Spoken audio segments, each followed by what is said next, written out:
Hello world, it's me, Tracy, the author of The Unstoppable Kitty Madison, and this is Chapter 1.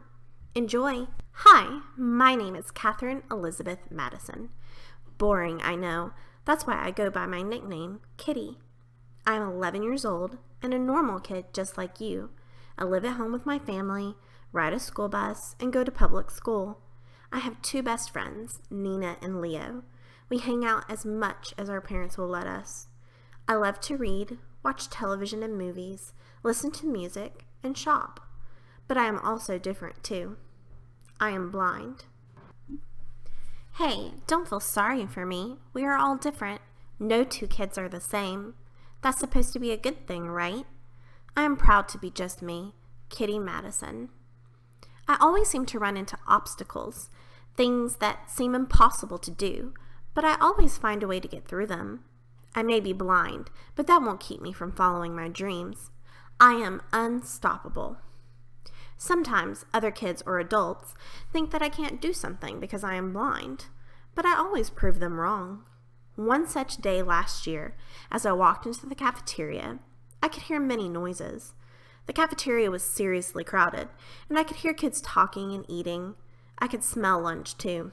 It was meatloaf day again. Yum, yum. I headed through the lunch line, folded up my cane, stuck it under my arm, and grabbed a tray. I know the lunch ladies really well and got through the line with my food very quickly. I entered my student ID number into the keypad and headed to the table.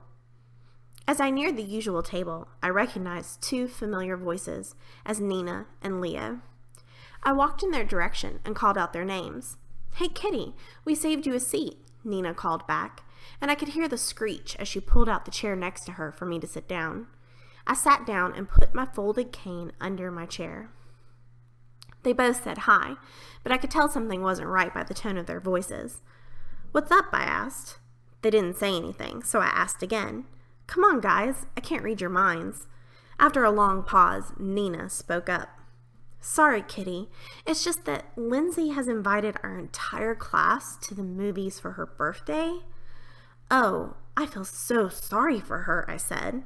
I hate it when our parents make us invite our entire class to a party. Don't they get it that by 4th grade, everyone in class isn't best buds anymore? "What's wrong with that?" I asked. "It sounds like fun. We still like going to the movies, right?" I was a little confused with the conversation so far. "That's just it. She invited the entire class except you," Leo blurted out. Feeling hurt, all I could say was, "Oh, okay. But why? I thought Lindsay liked me." "She said she didn't think you would want to go since the movie we were going to see isn't a musical. I think she was worried you wouldn't enjoy yourself," Nina explained, sounding skittish. "I like other movies besides musicals," I exclaimed. "Hey, don't shoot the messengers," Leo practically shouted. "We know you like other movies, but everyone else in class doesn't know you as well as we do." Leo had a point, so I decided to take action. When we got back to the classroom after lunch, I headed over to where I knew Lindsay's desk was. She said hi, and I could tell she was still worried by the sound of her voice.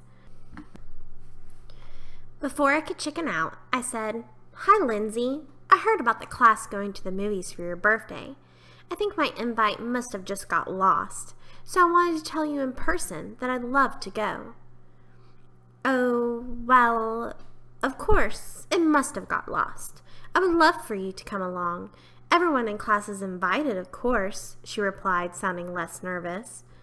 "By the way, what movie are we going to see?" I asked. "The new Molly Sinclair movie," she said. "Great, I love her movies. I can't wait." "Thanks, Lindsay," I replied with much excitement.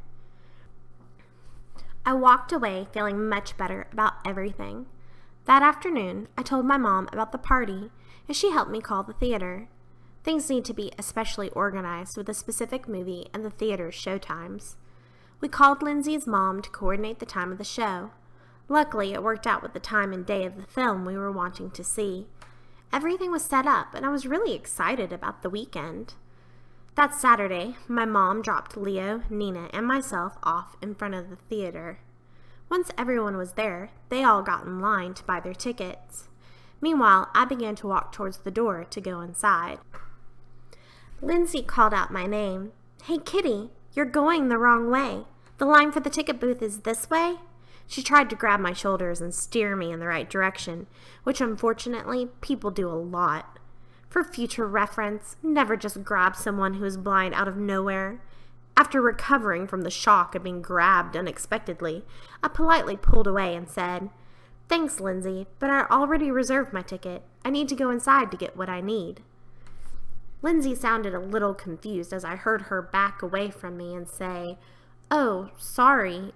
Okay, I guess I'll just get back in line with my mom." I was waiting inside when everyone else got through buying their tickets. "What's that?" a student named Mark asked.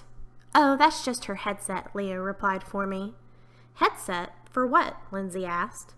"Oh, it's so that I can hear the descriptive audio. The movie we are seeing was made with a voiceover narration, and I can hear it along with the movie when wearing these earphones," I explained, trying not to smile. It is way too much fun sometimes being the center of attention. I love explaining things like this to people. They are always so amazed by things that are just normal for me. "Way cool," everyone seemed to exclaim at once. "What kinds of things does it say that we don't hear?" Mark asked. "Oh, normal things that are seen but not heard," I explained. "Like what?" Mark asked, sounding completely intrigued by the whole thing. "Well, like action, facial expressions, or things going on in the background that are important to the story, especially if it is something funny." I tried to think of an example that they would understand. I mean, what if the main character slipped on spilt milk and all of you began to laugh? If there wasn't a description to tell me what happened, I may feel left out because I didn't see what was so funny. Everyone thought about that for a second and began to voice their agreement. They totally got it. I felt good. I had explained myself well. My teachers are always telling me to advocate for myself. That is just a big word that means that I should stick up for myself and be independent. We went into the theater, and I sat in between Nina and Leo. We had so much fun. The movie was fabulous, and all my friends from class got to know me just a little better that day. This is just one example of things that happen to me all the time. Welcome to my life. And that is the end of Chapter 1. If you liked what you've heard so far, please like, subscribe, and share. If you want to learn more about Kitty, myself, or where to buy the book, please check out my website at tracyleefitch.com. If you'd like to hear more of Kitty Madison, all the links to additional chapters as they are recorded will be provided in the description below. Thanks for listening.